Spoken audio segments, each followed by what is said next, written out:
নমস্কার বন্ধুরা, আমার ছোট্ট চ্যানেলে আপনাদের স্বাগত। বন্ধুরা, এই যে দেখুন এখানে এত পেঁয়াজ, এগুলো কি করব জানেন? এগুলো থেকে আমি পেঁয়াজের তরল সার করে নেব গাছেদের জন্য। আর ছাদ বাগানে কী কী সবজি তুললাম দেখুন। এই যে সজনে শাক আর বেগুন, অনেক কিছুই শাক সবজি কিন্তু আমরা ছাদ বাগান থেকে তুলে নিচ্ছি। আর ওই যে বেগুন আর সজনে শাক এটা নিচের বাগান থেকে তুলেছি, আর ছাদ বাগান থেকে এখন তুলবো এই যে ঢেঁড়স, এখানে একটা ঝিঙে হয়েছে। টুকটাক শাকসবজি কিন্তু ছাদ বাগানে আপনারা লাগিয়ে নিতে পারেন। এই দেখুন এখানে একটা বেগুন, হ্যাঁ, নিচ থেকে ওইগুলো তুলে নিয়ে এসে এই যে এখানে ছাদ বাগানে এইগুলো তুলে নিচ্ছি। আপনারা কিন্তু চাইলে আপনাদের ছাদ বাগানে এরকম টুকটাক সবজি কিন্তু হারভেস্ট করতেই পারেন যদি একটা ছোট্ট টবে লাগিয়ে থাকেন। আমি তো একটা ছোট্ট টবে লাগিয়েছি, আর সেখান থেকেই কিন্তু এরকম মাঝে মাঝেই শাকসবজি তুলে নিচ্ছি। তবে আপনারা যদি বেশি বেশি শাকসবজি পেতে চান তাহলে বেশি করে গাছ লাগান, দেখবেন আপনার প্রয়োজনের অনেকটাই কিন্তু জিনিস আপনি এরকম ছাদ বাগানে ছোটো ছোটো টব থেকেই পেয়ে যাবেন। হ্যাঁ, এগুলো যেমন খেতে সুস্বাদু, তেমন এগুলো কিন্তু একদম সার-বিষ মুক্ত। এই যে সার-বিষ মুক্ত যে শাকসবজিগুলো, এগুলো খাওয়া শরীরের জন্য কিন্তু ভীষণ ভালো। তাই আপনারা এরকম সার-বিষ মুক্ত শাকসবজি অবশ্যই নিজেদের ঘরে তৈরি করুন। যদি অল্প একটু জায়গা থেকে থাকে, সেই জায়গাটাকে নষ্ট না করে এরকম কিছু গাছ অবশ্যই লাগান।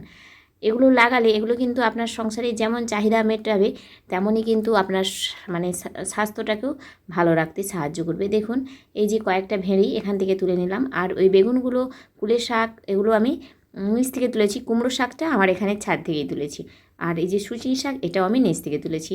এখন এই যে ঝিঙ্গাটায়, এটাই আমি এই পলিথিনটা দিয়ে দেবো, নইলে আগেরবার ঝিঙ্গাটাকে পাখিতে খেয়ে নিয়েছে। হ্যাঁ, এই ঝিঙ্গেগুলোর এটাই একটা নিয়ম, এগুলো যদি আপনারা পলিথিন না দিয়ে দেন তাহলে কিন্তু পাখিতেই খেয়ে চলে যাবে।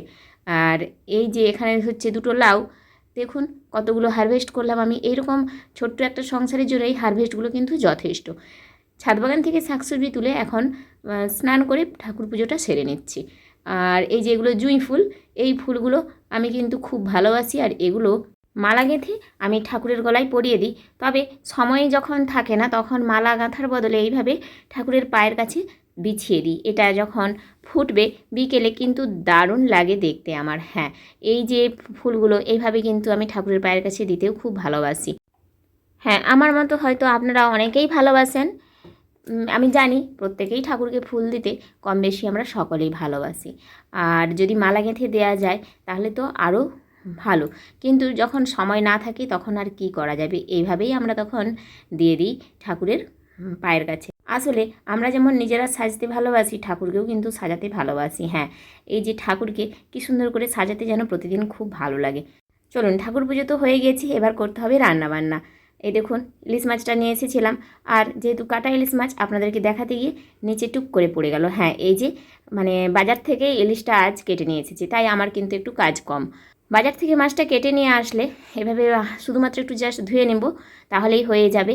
তবে মাঝে মাঝে আমি বলি, আপনাদের সামনে ভিডিওটি করার জন্যই বলি গোটা মাছ নিয়ে আসতে, নইলে কিন্তু আমাদের বাড়িতে বেশিরভাগ সময় বাজার থেকেই মাছটা কেটে আনা হয়, কারণ কাজের চাপে আমরা মাছগুলো কেটে পরিষ্কার করে নিয়ে আসতে বলি। আর আমরা যার কাছ থেকে মাছ নিই, আমাদের মানে একজন রয়েছে তার কাছ থেকে আমাদের মাছটা নেওয়া হয়, সে আমাদেরকে মাছটা কেটেই দেয়। আমাদের এখানে নিয়ম, প্রত্যেককে এমনিই মাছটা কেটে দেওয়া হয়, প্রায় সকলেই, সব মাছই। যদি বাটা মাছ ছোটো ছোটো নেন বা পার্শে মাছ, সব কিছুই কিন্তু আমাদের এখানে কেটে দেয় তারা, শুধুমাত্র চিংড়ি মাছটা ছাড়াই। চিংড়ি মাছটাই মানে নিজেদেরকে বাঁচতে হয়। আর যদি আপনি বলেন গোটা মাছ নেবেন, তখনই একমাত্র গোটা মাছ আপনাকে দেওয়া হয়। মানে শুধুমাত্র চুনো মাছ আর ওই যে চিংড়ি মাছ, এইগুলোই আপনি বাছবেন। আর বাজার থেকে নইলে কিন্তু আপনি বাছা মাছটাই পাবেন। এই যে দেখুন ইলিশ মাছ করব, তার জন্য ছাদে এসেছি, আর ছাদ থেকে তুলে নিচ্ছি কিছু লঙ্কা। হ্যাঁ, ছাদে যে ছোট্ট গাছ লাগিয়ে রেখেছি কয়েকটি টবে, সেখান থেকে আবারও আমি ইলিশ মাছটা করবো বলেই লঙ্কাটা তুলতে এলাম। আর এখানে মেলেছিলাম মুড়ির চাল। গ্রাম বাংলায় কিন্তু প্রায় প্রতি ঘরে এখনও মুড়িটা নিজেদের বাড়িতেই ভাজা হয়। না, ভুল বললাম, নিজেদের বাড়িতে এখন আর ভাজা হয় না, এখন মেশিনেই ভাজা হয়। তবে নিজেদের বাড়িতে কিন্তু চালটা শুকনো করা হয়, অর্থাৎ ধান সিদ্ধ বা চাল শুকনো সবই হয়। কিন্তু আমার এটা দোকানের কেনা চাল, সেটাকে আমি ধুয়ে এইভাবে শুকনো করে নিয়েছি। এবার শুকনো হয়ে গেলে ওটা মেশিনে ভাজতে দেওয়া হবে। এদিকে দেখুন রোদ, এতটাই রোদ যে গাছগুলো সব আমার ঝিমিয়ে যাচ্ছে। চলুন এখন মাছ আর এই যে লঙ্কাটা নিয়ে আমি চলে এলাম নিচে। হ্যাঁ, আর এই যে দেখুন নিচে এখানে আমার কয়েকটি গাছ রয়েছে, মানি প্ল্যান্ট এবং একটি অ্যালোভেরার টব। এটা কিন্তু মানে দোতলায় সিঁড়ির গাছ মুখটাতে আমি রেখেছি।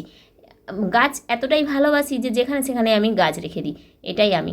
হ্যাঁ, ঘরে জায়গা কম, খুব অল্প জায়গা, তাতেও কিন্তু আমি চারধারেই গাছ রাখি। আর এই গাছ রাখার কারণে ভয়ও লাগে পোকামাকড়ের প্রচুর। হ্যাঁ, পোকামাকড়ের উপদ্রব হয় এবং অন্য জিনিসেরও উপদ্রব হয়, আর সেগুলোকে ভয়ও পাই প্রচুর। দেখুন মাছটা ধুয়ে নিয়েছি, এখন মাছটাকে আমি আজকে ভাতের মধ্যে সেদ্ধ করব। হ্যাঁ, কৌটোর মধ্যে আমি মশলা মাখিয়ে ভাতের ওপর দিয়ে দেবো, ফুটন্ত ভাতে। এভাবে করলে রান্নাটা কিন্তু চটপট হয়ে যায় এবং এই রান্নাটি খেতে কিন্তু খুব সুস্বাদু। আপনারা চাইলে বাড়িতে এইভাবে রান্নাটা করে দেখতে পারেন। আর এই যে মাছগুলোতে আমি নুন মাখিয়ে নিচ্ছি, আর এদিকে নিয়েছি সরষিলের মধ্যে সর্ষে, পোস্ত, জিরা এবং কাঁচা লঙ্কা। ব্যাস, এটাই এর মশলা। এইভাবে এই রান্নাটা আমি কিন্তু শিখেছিলাম আমার স্বামীর দিদার কাছে। হ্যাঁ, অর্থাৎ দিদি শাশুড়ির কাছে, দিদি শাশুড়ি না, দিদিমা শাশুড়ির কাছে। দিদি শাশুড়ির কাছেও শিখেছি অনেক কিছু। দিদি শাশুড়ি বলতে কিন্তু বোঝায় স্বামীর ঠাকুমাকে। হ্যাঁ, আমার স্বামীর ঠাকুমা এবং দিদিমা প্রত্যেকেই বেঁচে ছিলেন এবং তাদের কাছে আমরা অনেক কিছুই শিখেছি। আমার মানে ঠাকুমা শাশুড়ির কাছে তো প্রচুর জিনিস শিখেছি।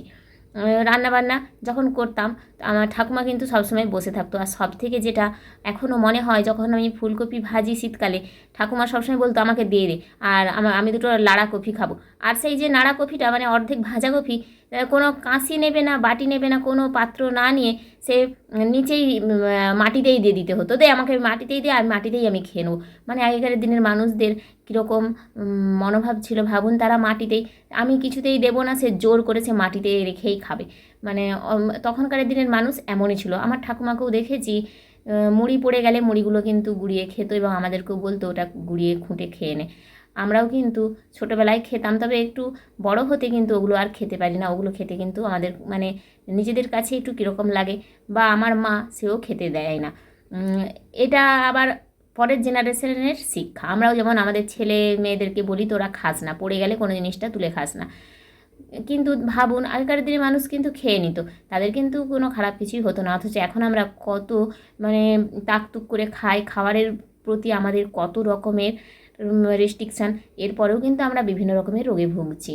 এর কারণটা কি জানি না, এর কারণ কি, তবে সত্যি আমরা কিন্তু খুব রোগে ভুগি এইসব কারণে। আর দেখুন এই যে টিফিন বক্সের মধ্যে মশলাটা দিয়ে এই যে মাছটা আমি দিয়ে দিলাম, এবার এতে অল্প একটু জল দেবো। হ্যাঁ, অল্প একটু, শুধুমাত্র মাছটা সেদ্ধ হওয়ার মতো, এটাই দিলাম। ব্যাস, এবার কৌটোটাকে আমি ঢাকনা বন্ধ করে ফুটন্ত ভাতের উপর দিয়ে দেবো। খুব সহজেই আপনাদের এটা দেখিয়ে দিলাম। আর এই যে দেখুন এবার এটা আমি ভাতের মধ্যে দিয়ে দিচ্ছি। তবে হ্যাঁ, ভাতের মধ্যে দেওয়ার আগে বক্সটা কিন্তু আবার আমি ধুয়ে নিয়েছি, কারণ ওই যে বক্সটার নিচে ছিল। আমি কিন্তু খুব খিটখিটে রান্নার ব্যাপারে, প্রচুর খিটখিটে। আর দেখুন এই যে পরে আমি এই যে একটা বাটিতে ঢেলে নিয়েছি, দেখেছেন? এভাবে আপনারা চাইলে রান্নাটা করতে পারেন এবং রান্নাটি কেমন লাগলো অবশ্যই আমাকে কমেন্ট করে জানাবেন। খুব মানে সহজে আমি আপনাদের সামনে রান্নাগুলো তুলে ধরি। আমার রান্নাগুলো কিন্তু যেমন চটপটে হয় এবং খুব সহজ। এই রান্নাগুলো করতে কোনো বিশেষ ঝামেলা লাগে না, আমার তো তাই মনে হয়। দেখুন এখন বিকেলের একটু আপডেট আপনাদের সামনে তুলে ধরছি। ফুলগুলো দেখুন কি সুন্দর ফুটে গেছে, আর ঠাকুরের পায়ের কাজটা দেখছেন কি অসাধারণ লাগছে। আমার কিন্তু এই যে ফুলগুলো এইভাবে ফুটে যায় দেখতে দারুণ লাগে, আর পুরো ঘরটা কিন্তু গন্ধে মম করে, দেখেছেন? তবে আবার আমাদের এখানে ভয়ও লাগে, কারণ ফুলের গন্ধে আবার অন্য জিনিস চলে আসে।